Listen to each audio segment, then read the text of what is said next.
Okay, we're back, and in this next lesson, we're really going to take a look at some of the particle flow logic going on behind the scenes of this rig. So here we're in the scene file of what you saw in the video, and I will just scrub, and you can kind of see the tornado forming up. And we've got quite a few particles here, so if you were looking to animate this, you might want to turn these down. But one thing I want to get across, really, is kind of the flexibility of this tornado, in that we'll just take a few particles here. And you can see it's all controlled by this little icon here. So if you select the bigger one, you can really just drag this around. And you see the particles are all acting accordingly, and you can keyframe this, the location, you know, the rotation, like whatever you want, and you get very different appearances. I mean, I was really impressed by how flexible this tornado was. And so what's cool, now you see, look, oh, you got all those weird shapes, but they really do resolve into something, you know, like that was really cool, just even that alone.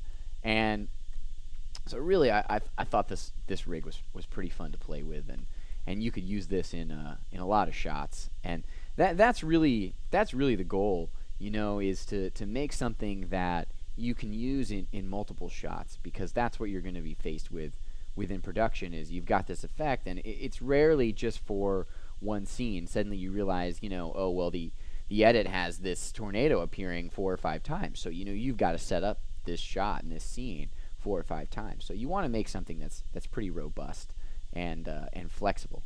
So, okay, let's see what's going on here. We'll open the particle view, and let me make sure you guys can see that. I'm limited to a little window here, and I'm just gonna try and pop that in. Okay, so here's the P-flow system, right? And I mean, it's nothing too complicated. Like you can see, I've got what, you know, 1, 2, 3, 4, 5 events outside of the birth event. You know, I mean, nothing too big. So we'll kind of jump into right now what's happening at the very beginning. Like how does this start? And I'm going to try and pull this over to the side so that you guys can see while we adjust stuff. So let me go in and turn off the other events, which I should have done while the window was bigger. This is going to basically show you how the system starts and what's going on inside of it, and what, you know, you have to do to set something like this up. So okay, we've got this birth event, right? And it looks like nothing's happening. That's because I turned the display of the particles off. So you can see type set to none. We can set this to dots, and we will see we'll show particle IDs. You can see our 1 there, who's getting birth. So this one particle comes out and hits the ground and disappears, right? So, oh, we're missing something. Well, that's because I hid some stuff in the scene. So if we unhide, you can see I actually have some terrain there, and we'll hide the FumeFX grids. Selection. So, okay, what's going on? Hits the ground, disappears. Well, that's because if we actually go to the next event, it's spawning particles when it hits the ground. So you can see we're using the collision spawn event to spawn some kind of black circular particles. Now, you'll notice that these guys, they travel and they follow the vortex field, and they go up and then they disappear. However, our tornado doesn't do that, and that was the very first problem I noticed with this, is that if we turn on the dust particles down here at the bottom, like so, which might recalculate for a second, you'll see that. So yeah, there we go. So you can see, bam, and it's starting to form this tornado, and this is what I was getting, where I was disappearing, and I was like, that's such a shame, because that was some really cool motion. So what I immediately realized I needed to do was to make a system that could live past its initial birth. And so I was studying Fibonacci numbers and some like recursion at the time, and it's just some basic like Python exercises. And I got to thinking that you could kind of make this like recursive loop thing that like fed into itself here in particle flow.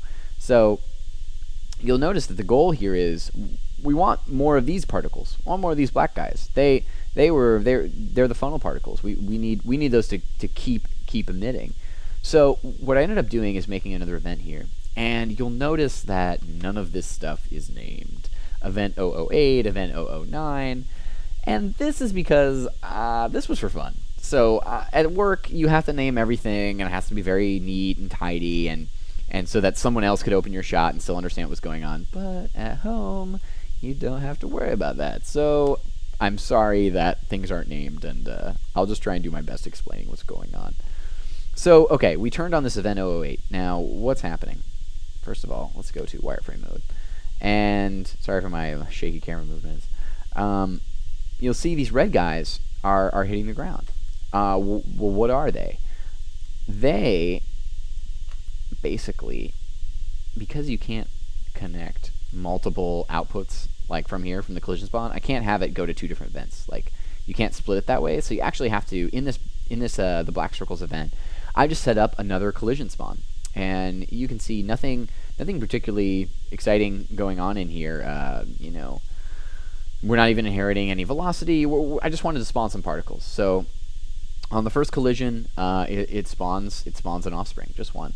So then it goes over to this other event here, and that other event, eventually, what happens is I basically just duplicated the black circles event and had the red guys spawn particles. So it spawns by its travel distance. So you know what that is. That's just like the distance it travels. You know, so if this is lower, if you set this to 3, you'll see we'll get quite a few more particles coming out of the red guys, which may not be visible because event 009 is not turned on. But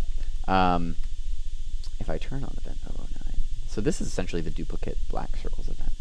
So you're getting this, and you can see that these red guys are just continually emitting a string of black funnel particles.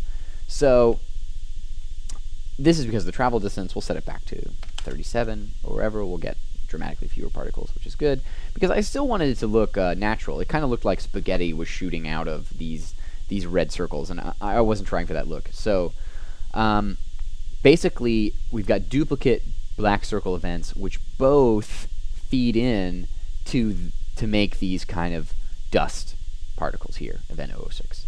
So they both of their particles, upon they spawn additional particles by travel distance. Again, you can see it's much lower here, 2 centimeters, and they're just going into this last event.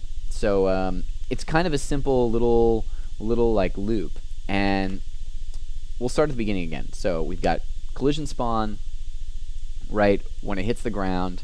We're deleting the parent. That's why this guy disappears when he hits the ground. And then, yeah, we kind of take it over to our first event. It gets another collision spawn. So you'll see when this guy hits the ground, he will also spawn additional particles of these kind of black particles here. And they all kind of circle around and feed down into this bottom event here. And I mean, that's really the logic behind this event, like what's going on in this system. Now, there's a little bit more to it in a sense of, why does it look like this though? It looks pretty cool, so why? And that really has to do with the fields, and we'll take a look at that in the next lesson, which is kind of setting up particle fields and how to manage them in a complex system like this, where you don't want to create 100 different particle fields just to control every single one of these guys. Okay, so I'll see you in the next lesson.